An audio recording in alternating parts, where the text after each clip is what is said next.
Ok, bonjour, ça c'est le deuxième cours pour chapitre 1. On va commencer avec un petit peu la théorie, puis la définition, puis on va faire des exemples ensemble. Euh, la chose importante ici, c'est de savoir la différence entre une relation linéaire et non linéaire, ok? C'est exactement, la définition, c'est exactement comme c'est écrit en français. Linéaire veut dire, si c'est une relation linéaire, ça veut dire que si j'ai des points comme ça, ok? Puis, je prends ma règle et je connecte les points. Je fais une droite comme ça. Je vais voir que je vais finir par créer une droite, ok? Une ligne. Ok, en anglais, euh, linéaire, c'est linear, ok? Comme une droite, ok? Alors, linéaire veut dire quand on place les points, ok? Les points qui vont peut-être être donnés comme ça, ok? Ou dans la table des valeurs. Si on connecte les points comme ça, et ça fait une droite, comme là c'est linéaire, ok? Non linéaire veut dire que, un exemple de non linéaire rapidement, ok, ça va être quelque chose comme ça, ok? Pas besoin d'écrire ça, juste, non linéaire va être comme si j'avais un point ici qui était un peu vers le haut comme ça, un autre point ici, un peu ici. De là, quand je connecte les points ici, je vais devoir faire ça. Ça, c'est pas une droite, ok? C'est pas une droite en anglais straight line, ok? Parce que si je connecte les points comme ça, là, c'est un straight line peut-être, mais je suis en train de manquer les points qui est un O ici, ok? Alors, s'il y avait un point ici, un O, cette relation-là est non linéaire, un peu comme ça, un peu courbée, ok? Non linéaire veut dire que c'est pas une droite, ok? Pas un straight line. Alors ça c'est important, ok? Linéaire veut dire une droite, non linéaire c'est courbé. Parfait. Une autre chose que j'aimerais qu'on comprend, la différence entre une relation continue et discrète. Une relation continue, on peut connecter les points, ok? On peut connecter les points parce que ici, on parle de quoi? On parle du poids, ok? Du poids des raisins qu'on vend et les prix. Ok? Je peux vendre les poids, ici c'est un livre, ok? Pound c'est livre en français, LB, ok? Ou on- juste pour rendre ça peut-être moins compliqué, on va dire kilogramme, ok? Alors à la place de dire pounds, on va juste dire kilogramme, ok? Alors quand on vend des raisins, oui, tu peux vendre 1 kg de raisins, ça va coûter 3 $. Oui, tu peux vendre 2 kg de raisins, ça va coûter 6 $. Et 3 kg, ok, les 3 kg va coûter 9 $. Mais tu peux aussi vendre 1,5 kg de raisins. Tu peux vendre 1,2 kg de raisins. Alors, qu'est-ce que ça veut dire? Ça veut dire que entre 1 et 2, ça c'est 1, ça c'est 2, tu peux vendre d'autres poids comme 1,1, 1,2, 1,5, 1,7. C'est possible parce qu'on parle de la masse, ok? On parle de la masse, donc c'est possible d'avoir 1,2 kg. Mais, alors ça c'est une relation continue, ok? Alors ça c'est une relation qui est continue. On n'a pas des d'espace entre les points. On peut connecter les points, ok? Par contre, quand on parle de la voiture, je peux vendre une voiture, je peux vendre deux voitures, je peux vendre trois voitures, ok? Une voiture va coûter 2000, deux voitures vont coûter 4000, évidemment trois, selon cette régularité, devrait coûter 6000. Mais je ne peux pas vendre 1,5 voitures. Ok, alors 1,5 voiture, vendre 1,5 voiture ne fait pas de sens. Parce qu'une demi-voiture ne sert à rien. Ok, tu ne peux pas vraiment conduire ça. Donc, c'est soit une voiture ou deux voitures. Dans ces cas-là, vu que je ne peux pas vendre 1,5 voiture, je ne peux pas connecter les points. Parce que si je connecte les points, ça veut dire que 1,5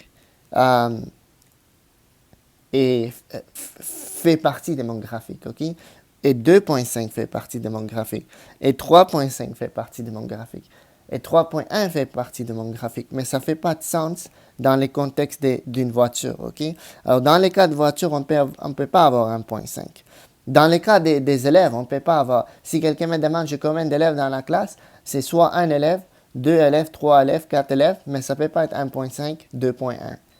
C'est une quantité, ça c'est une quantité discrète, ok?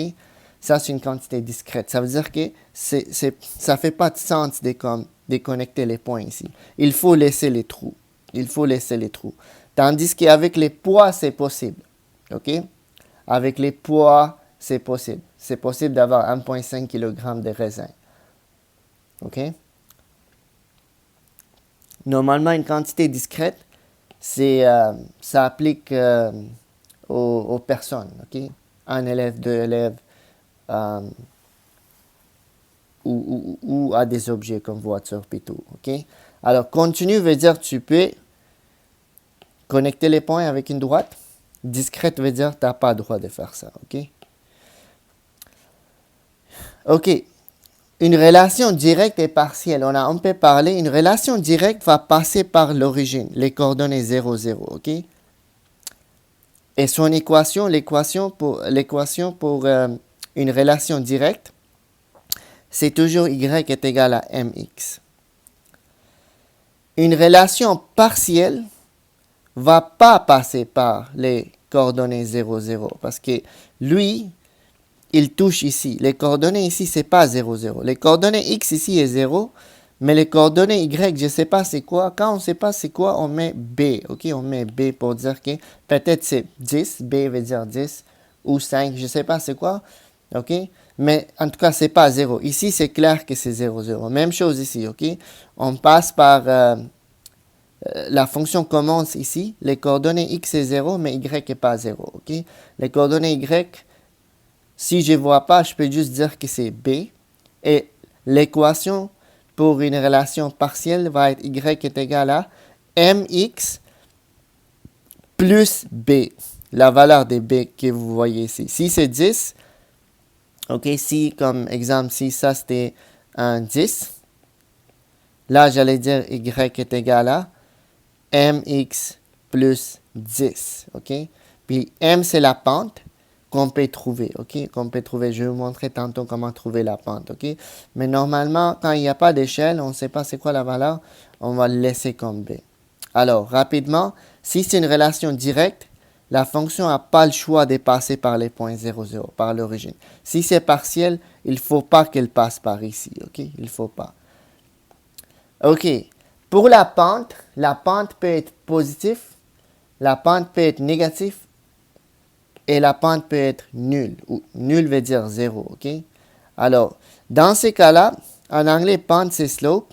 La pente est positive, ça veut dire plus grand que 0. Quand la pente est positive, la droite va monter, ok? La droite va monter toujours, que la valeur des pentes soit 1, 2, 3, 4, 1.5, 2.75, aussi longtemps que c'est positif, et j'ai fait une table des valeurs, je vais voir que la droite va monter. Si la valeur de la pente est négative, négatif veut dire plus petit que 0, la droite va aller vers les bas. Ok? Encore une fois, on doit regarder qu'est-ce qui arrive à la droite quand on avance vers la droite. Ici, quand j'avance vers la droite est en train de monter. Ok? Ici, quand j'avance vers la droite, la droite ici est en train de descendre. Ok? Alors, qu'est-ce qui arrive quand on regarde de gauche à droite?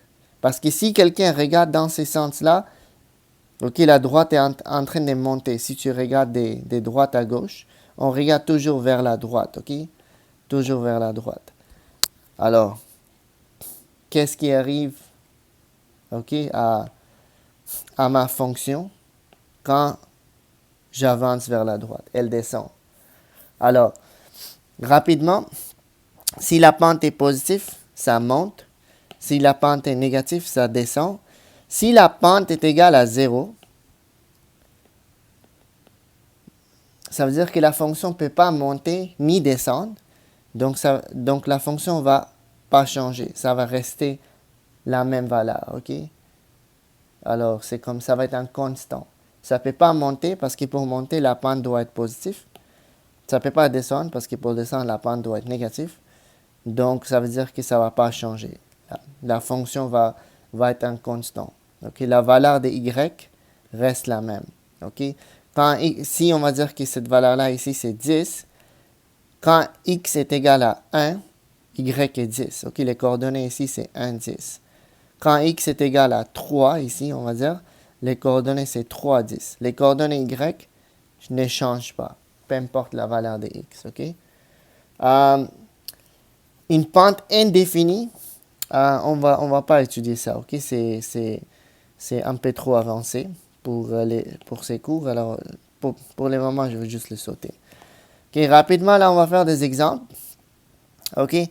Détermine la variable indépendante et dépendante. La variable indépendante, c'est toujours les x. Okay? Alors, encore une fois, quand on a un tableau, les x, c'est les premières colonnes. Les y, c'est les deuxièmes colonnes. Okay? Indépendante, c'est toujours mon x. Dans ces cas-là, indépendante, c'est nombre des produits vendus. Okay? Nombre des produits vendus. En anglais, c'est écrit number sold. Puis la valeur dépendante, qui est mon y, va être les revenus. Okay? Pourquoi y est dépendante? Parce que ton revenu, l'argent que tu ramasses, dépend de combien de produits tu as vendus. Okay? Si tu vends beaucoup de produits, okay, comme 10 produits, tu ramasses beaucoup d'argent. Si tu ne vends pas beaucoup de produits, tu ne ramasses pas beaucoup d'argent. Okay? Donc, x, c'est toujours indépendant. Y, c'est dépendant. Là, on me demande de tracer les graphiques. Ça va être un peu dur de tracer les graphiques parce que les nombres ne sont pas des nombres exacts. Alors, on va devoir approximer. Okay? Alors, qu'est-ce que je vais faire? C'est, je vais augmenter les x. Ok, alors premièrement, on va tracer une ligne comme ça. Ok, ça c'est mon y. Puis une ligne comme ça pour dire que ça c'est mon x. X c'est les nombres des produits vendus. Y, ça va être les revenus. Puis il faut mettre les unités, on va dire en dollars. Ok. Pour l'échelle de x, c'est 3, 5, 8, 10. Donc on peut dire que ça augmente de 1. On va dire ça c'est 2 parce que ça c'est 1. Alors 2, 4, 6, 8, 10. Je n'ai pas envie d'écrire 1, 2, 3, 4. Ça va juste... ça va être beaucoup d'écriture. Pour y, c'est un peu difficile, mais la valeur maximum que j'ai, c'est 225. La valeur minimum que j'ai, c'est 0. Peut-être c'est intelligent d'augmenter avec une échelle de 25. Ok? Alors, on va dire que ça, c'est 25, 50, 75. Donc, ça va être 100. Okay? Donc, moi, qu'est-ce que je vais faire? Je vais juste dire que ça, c'est 100. Donc, 4, 1, 2, 3, 4, ça, c'est 100. 1, 2, 3, 4, ça va être 200. 1, 2, 3, 4, ça va être 300. Ok? Encore une fois, c'est comme, peut-être il y a une autre échelle qui existe, mais là, on va juste approximer. Ok, quand la valeur de x est égale à 3, quand on est ici, la valeur de y, c'est 67,5. Donc, ça, c'est 50. Ça, c'est 75. Donc, ça veut dire que je suis comme entre les deux, ok? Entre 50 et 75, peut-être quelque part ici, ok? Je vais placer un point là-bas. Quand la valeur de x est 5, je suis à 112. Alors, quand je suis à 5, qui est ici, je suis à... Ça, c'est 125, parce que ça monte des 25, ok? Donc, un peu en bas, ok? Un peu en bas, peut-être quelque part ici. Entre 100 et 125. Quand la valeur de x est 8, je suis à 180. À 8, je suis à... Ça, c'est 175. Mais 180 est juste un peu... Ah non, alors peut-être je vais mettre les points ici, ok? Finalement, quand je suis à 10, je suis à 225. Ça, je peux l'avoir pile. Parce que ça, c'est 10. Ça, c'est 200. 225, c'est ici, ok? Alors, je vais placer les points là. 10, 225. Est-ce que c'est une relation continue ou discrète?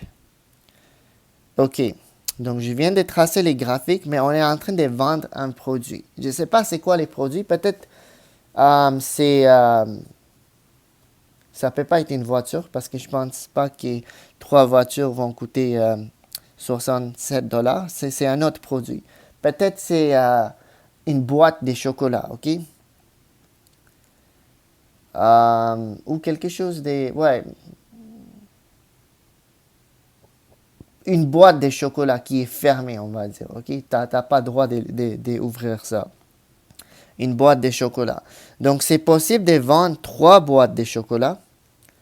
C'est possible de vendre 5 boîtes de chocolat, OK? Parce que c'est des nombres entiers. Mais tu ne peux pas vendre 3,5 boîtes de chocolat. Il faut que tu ouvres la boîte si tu vends 3,5. Donc, ça veut dire que je n'ai pas le droit de connecter les points comme ça, OK? Je n'ai pas vraiment le droit de connecter les points comme ça. Parce que c'est une quantité discrète, ok? Alors, est-ce que c'est une relation continue ou discrète? Ça va être discrète parce que je peux vendre 3 boîtes, je peux vendre 4 boîtes, je peux vendre 5, mais je ne peux pas vendre 3,5 boîtes, ok? Je ne sais pas c'est quoi les produits qu'on est en train de vendre. Je pense que j'ai oublié d'écrire la question, mais c'est sûrement quelque chose... si c'est un produit, on ne peut pas vraiment... On ne peut pas vendre la moitié, ok? Donc, c'est une quantité discrète. Il faut que je donne 3 caractéristiques. Ben, premièrement, je sais que je n'ai pas le droit de connecter les points parce que c'est une quantité discrète, mais si je connecte les points, c'est presque... Tous les points sont presque alignés, vous voyez? Comme la droite en bleu passe par tous les points.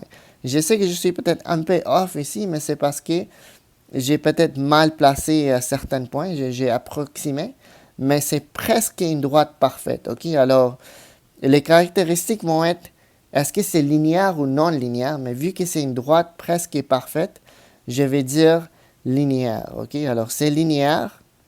Vu que ça monte, ok? Vous voyez que ça monte, ok? Alors, je vais connecter les points ici. Je sais que je n'ai pas le droit, mais je vais connecter les points juste pour répondre aux questions ici. Ok, alors, c'est linéaire. La droite est en train de monter. Ok, je suis en train de monter. Quand j'avance vers la droite, la fonction ici est en train de monter. Ok, donc, je vais dire que c'est la pente est positive. Et si je continue la droite, attends, si je continue comme ça,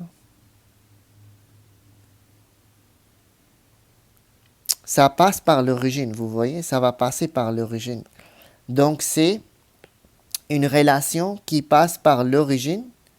C'est une relation directe, pas partielle, ok? Directe. Et ça fait du sens parce que je sais que la valeur n'est pas... la valeur n'est pas écrite dans la table des valeurs. Oh, non, non, c'est écrit dans la table des valeurs. Ok, parfait. Donc, si je vends aucun produit, je vais ramasser aucun argent. Ok, alors c'est normal. Je n'ai pas placé ces points-là. J'aurais dû placer les points ici en rouge. Ça passe par l'origine, donc c'est une relation directe. Relation linéaire ou non linéaire, j'ai déjà répondu, c'est linéaire. Détermine la pente. OK? Puis qu'est-ce que la pente représente dans ces contextes? Pour déterminer la pente, j'ai besoin d'utiliser deux coordonnées. OK? Ça ne dérange pas, j'utilise quelles deux coordonnées? OK? Je vais aller avec ça comme mes 1. Alors, ça veut dire que ça, c'est les coordonnées x1, y1. x1 est 0, y1 est 0. Puis, j'aime pas les valeurs décimaux. Donc, je pense que je vais aller avec ça parce que diviser par 10, ça va être facile, OK? Alors, ça, je vais choisir ça comme 2. Donc, ça veut dire que mes coordonnées x2, y2 vont être 10, 225. Et là, on va calculer la pente, OK? Pour trouver la pente, je dois utiliser la formule delta y divisé par delta x.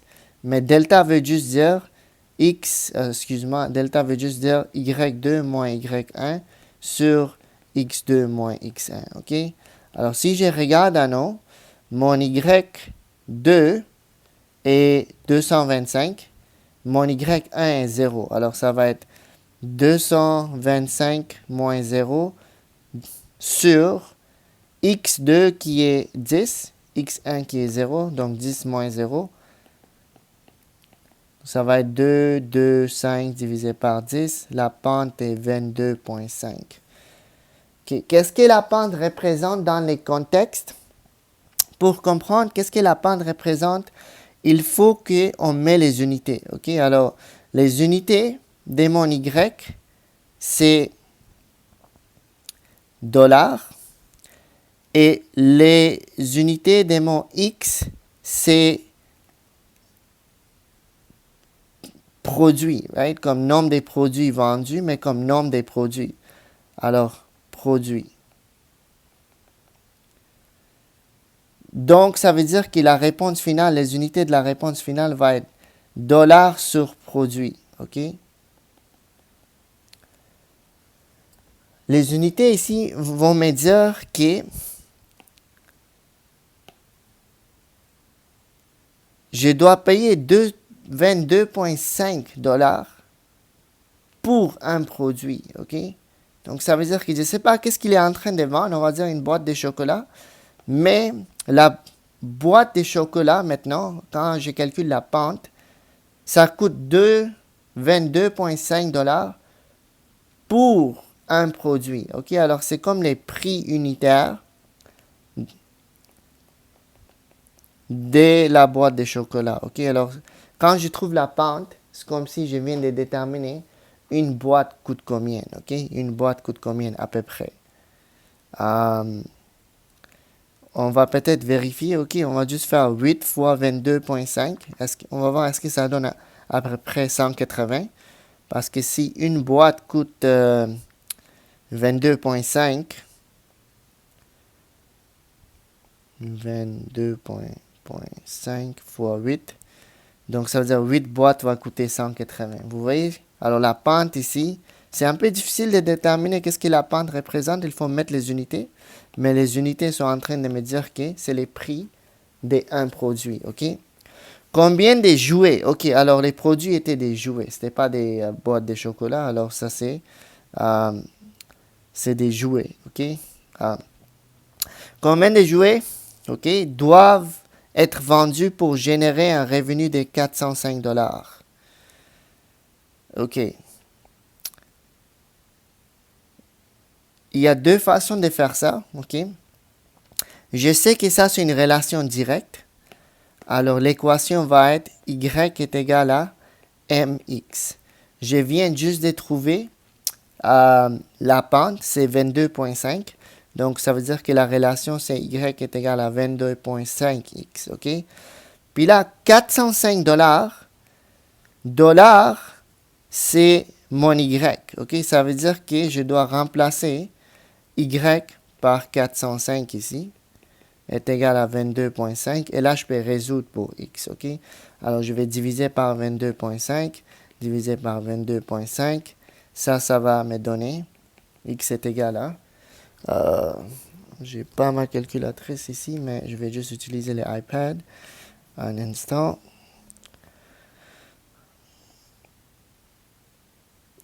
Est-ce que c'était 405? Oui. 405 divisé par 22,5. Ça me donne 18, ok? Alors, il faut que je vende 18 produits, 18 jouets pour générer un revenu de 405 dollars. Revenu pour 30 jouets vendus. C'est quoi les revenus pour 30 jouets vendus? Ok. Alors, les jouets vendus, ça c'est mon X. Ok, alors X est égal à 30. Puis la question me demande de trouver Y. Encore une fois, je vais utiliser la formule. Y est égal à 22,5X. Cette fois-ci, c'est un peu plus simple parce que j'ai juste besoin de remplacer les X par 30. Et là, ça va me donner 675 peut-être. 22,5 fois 30. 675 dollars. Ok. J'espère que ce n'est pas devenu très long. Il me reste encore 2 autres questions à faire. Ok, alors là, je vais essayer d'aller un peu plus rapidement. Alors ça, c'est un graphique qui représente combien d'argent Lucas il a dans son compte bancaire. Puis à chaque jour, il est en train de utiliser un petit peu de l'argent. Donc il avait 80 dollars au début. Il est en train d'utiliser un petit peu d'argent à tous les jours. Ça diminue. OK? Puis à la fin, rendu à la 15e journée, il ne lui reste pas d'argent. OK? 80 dollars au début, ça diminue. La pente est évidemment négative. Mais quand on va faire des calculs, on est mieux d'avoir quelque chose de négatif. OK? Détermine la valeur indépendante et dépendante. OK? Encore une fois, indépendante, c'est toujours mon X. Et dépendante, c'est mon Y. Les X ici, c'est les temps. OK? Les unités, c'est jours. La valeur dépendante, c'est l'argent. OK? C'est solde bancaire. OK? En français, ça veut juste dire bank balance. OK? Solde bancaire, les unités, c'est dollars. Si vous voulez, pour les temps, vous pouvez mettre jours. OK? Pour unité. Détermine la pente. OK, pour déterminer la pente, j'ai besoin de trouver 2 points qui sont donnés précisément. Lui, il est précisément donné. OK, alors, c'est pas si difficile de déterminer son coordonnée. Le coordonnée X est ici, c'est 0. Et Y, c'est 80. Eux, ils sont un peu difficiles à déterminer. Ça, je sais que les coordonnées X, c'est 5. Mais c'est quoi les coordonnées Y? C'est un peu plus difficile, OK? Parce que ça augmente c'est comme ça va être un peu difficile de faire ça parce que ça augmente des 3. Donc, je ne peux pas dire que ça, c'est 10 parce que 10, 20, ça va être 30. Alors, c'est pas 10. OK? C'est proche de 7. Je peux dire 7, 14, mais lui, il devient 21. OK? Alors, c'est une valeur qui est difficile à déterminer. C'est sûrement une valeur décimale. Donc, je ne vais pas utiliser les points ici. OK? Parce que je ne sais pas c'est quoi la valeur. Un autre point qui est quand même précisément donné, c'est lui. OK? Les coordonnées X, c'est 15. Et Y, c'est 0 ici. OK? Donc là, je peux trouver la pente. Je vais dire que ça, c'est mes coordonnées 2. Ça, c'est mes coordonnées 1. OK? Alors, ça, c'est X1, Y1. Puis pour l'autre, c'est X2, Y2. Ça, c'est X2, ça, c'est Y2. Et là, je vais appliquer la formule. Je sais que la pente est égale à Y2 moins Y1 sur X2 moins X1. Y2 est 0. Je mets les moins. Y1, c'est 80. Divisé par X2, c'est 15. X1, c'est 0. Donc, ça va être moins 80 divisé par 15. Ça va être peut-être une valeur décimale, mais ce n'est pas grave. Alors, je vais faire moins 80 divisé par 15. Ça me donne moins 5,333. Si j'appuie sur Math à gauche, j'ai second, j'ai alpha ici en vert. Math. Première option, change la réponse en fraction. Enter, Enter. Moins 16 sur 3. OK, alors la pente, c'est moins 16 sur 3, qui est environ 5,3. 3, négatif 5.3 périodique. La barre ici veut dire que les 3 sont en train de se répéter. Détermine l'ordonnée à l'origine. En anglais, on appelle ça les y-intercept. L'ordonnée à l'origine, c'est cette valeur-là, ok? La valeur des y que vous voyez sur l'axe des y. Ça, c'est l'axe des y. Ça, c'est l'axe des x. Donc, l'ordonnée à l'origine ici, c'est y est égal à 80. Qu'est-ce que ça représente? Ben, les unités de y, c'est dollars, alors c'est 80 dollars. Et ça représente l'argent que Lucas avait dans son compte bancaire au début, ok, au jour 0. Donc, c'était comme 80 dollars, ok, puis ça représente l'argent que Lucas avait au départ, ok.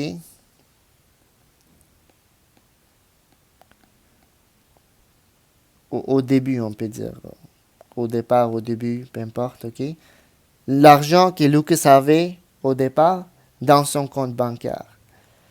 Est-ce que c'est une relation linéaire ou non linéaire? Ben, ça, c'est assez évident, vu que vous voyez une droite, hein, comme straight line, c'est linéaire.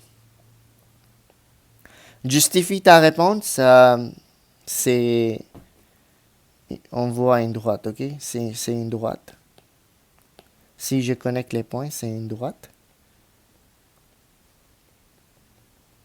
Est-ce que la relation est continue ou discrète? Justifie. Lucas est en train d'utiliser son compte bancaire. Il est en train d'enlever un petit peu d'argent à tous les jours. Je sais que c'est connecté, mais vu que c'est par jour, il a 80 dollars au début. Okay? Après jour 1, il lui reste une certaine quantité d'argent. Mais, excuse-moi, mais il enlève un peu d'argent tous les jours. Alors, hier, il avait 80, peut-être aujourd'hui, il a 75. Mais c'est des jours. Alors, tu peux avoir 1 jour, 2 jours, mais tu ne peux pas avoir 1,5 jours. OK? Alors, je sais que les points sont connectés, mais ça ne fait pas de sens dans ces contextes-là pour Lucas d'enlever de l'argent après une demi-journée. Il enlève un petit peu de l'argent tous les jours. Donc, selon moi, c'est une quantité discrète. OK? Je sais qu'ils l'ont connecté avec une ligne, mais selon moi, ça va être une quantité discrète parce que tu peux avoir 1 jour, 2 jours, 3 jours, mais pas 1,5 jours. Estime son argent après 7 jours, ok? Donc, ça, c'est un peu plus difficile. L'équation, je vais écrire l'équation. Ça, c'est pas une relation directe en passant, ok? Ça, c'est partiel parce que ça commence pas par les points 0, 0. Quand c'est partiel, l'équation, c'est y est égal à mx plus b. Les b, c'est mon ordonnée à l'origine. Ça, c'est mon b, ok? Dans ces cas-là, ils m'ont dit que c'est quoi? C'est 80. Et la pente, on vient juste de les trouver. Donc, l'équation, c'est y est égal à moins 16 sur 3 x plus 80. Donc, après 7 jours, c'est ici. Donc, c'est mon x. Je dois remplacer x par 7. Je vais remplacer, ça va faire ça, plus 80. Je mets ça dans la calculatrice, ok? Alors, un instant. Moins 16 divisé par 3. Peut-être je vais juste mettre ça dans la parenthèse pour ne pas faire une erreur. Ok? Fois 7 plus 80. Il va lui rester à peu près 42,67 dollars.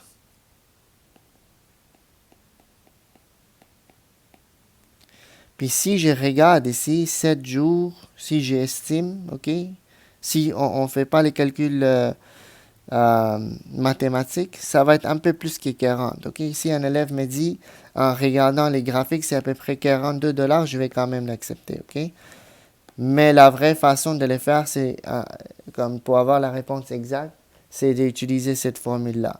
Pourquoi j'ai utilisé cette formule-là? parce que c'est une relation partielle, ok?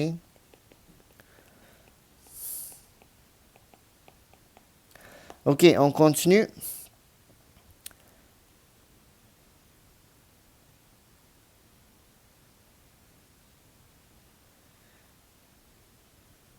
Graphique de l'aire d'un cercle en fonction du rayon. Ok, ça c'est, je vais rendre ça comme bonus. Alors si vous êtes fatigué, si la vidéo est trop longue, vous pouvez arrêter ici, mais moi je vais continuer, ok? Alors quand on parle de l'aire d'un cercle, l'aire est égal à, pour les cercles, c'est pi fois les rayons au carré, ok? Donc, je peux dire que si je fais une table de valeurs, mon x, c'est les rayons, et mon y, je peux mettre l'aire ici, ok? L'aire d'un cercle. Donc, si les rayons est égal à 0, et je remplace ça dans la calculatrice, ok? Y va être égal à, si je remplace, alors, l'aire va être égal à pi fois 0 au carré, ça va être juste 0, ok? Si le rayon est égal à 1, l'aire va être égal à pi fois 1 au carré, qui est juste pi. Mais la valeur de pi, c'est à peu près 3,14. Si le rayon est 2, l'aire va être 2 au carré, qui devient 4 pi. 4 pi, c'est comme un peu plus que 12, ok? Alors, je vais juste mettre ça dans la calculatrice. 4 fois. Pour avoir la symbole pi, il faut appuyer sur seconde, ok? Juste un autre de alpha en bleu. Et après, appuyer sur complètement à droite, vous voyez clear juste en bas. Vous avez un chapeau, puis c'est écrit pi en haut, ok? Pour avoir la valeur de pi. Donc, ça me donne 12,57 environ, ok? Alors, ça, c'est environ 12,57. Si j'ai fait un graphique rapidement, ok? Alors, ça, c'est, on va dire, ça, c'est l'aire. Ok, Y, c'est juste l'aire. X, c'est mon rayon. Je sais que quand X est 0, Y est 0. Je vais augmenter ça des 3. Ok, alors on va dire ça c'est 1, ça c'est 2, ça c'est 3, ça c'est 4, ça c'est 5, ça c'est 6. Mais pour Y, je vais augmenter ça des 3. On va dire que ça c'est 3, ça c'est 6. Donc ça va être 9, puis ça va être 12, ça va être 15. Si je place les points à 0, je suis à 0. Quand le rayon est 1, je suis vraiment proche de 3. Quand le rayon est 2, je suis proche des 12,5. Ok, alors 12,5 quelque part là-bas. C'est impossible de connecter les 3 points. Vous voyez, c'est impossible. C'est impossible que je fasse une droite qui passe par les 3 points. La seule façon de les connecter, c'est de faire quelque chose comme ça. Mais là, ça, c'est plus une droite, ok? Alors, la question, c'est est-ce que c'est linéaire ou non linéaire? La réponse va être non linéaire. La justification, c'est un non, ok? Parce que c'est impossible de créer une droite qui va passer par les 3 points. Est-ce que c'est une relation continue ou discrète? Mais dans le cas des rayons d'un cercle, ok, les rayons d'un cercle peuvent mesurer 0 cm, 1 cm, 2 cm, mais les rayons peuvent mesurer 1,5 cm, il n'y a pas de problème. Les rayons, ce n'est pas quelque chose de vivant. Oui. On ne peut pas avoir une demi-personne, une demi-animal, mais rayon, tu peux avoir 1,5, tu peux avoir 1,1. Alors, c'est possible de connecter les points comme ça, ok? Parce que les rayons 1,5, ça existe. 1,5 cm, ce n'est pas un problème. Alors, est-ce que c'est une quantité continue, discrète, continue? Parce que justifie parce que un rayon de 1,5 cm peut exister. Il n'y a pas vraiment un problème, ok? Donc, désolé, je pense que c'est devenu vraiment long. Je vais arrêter ici. Voici les devoirs. Je vous souhaite bonne chance.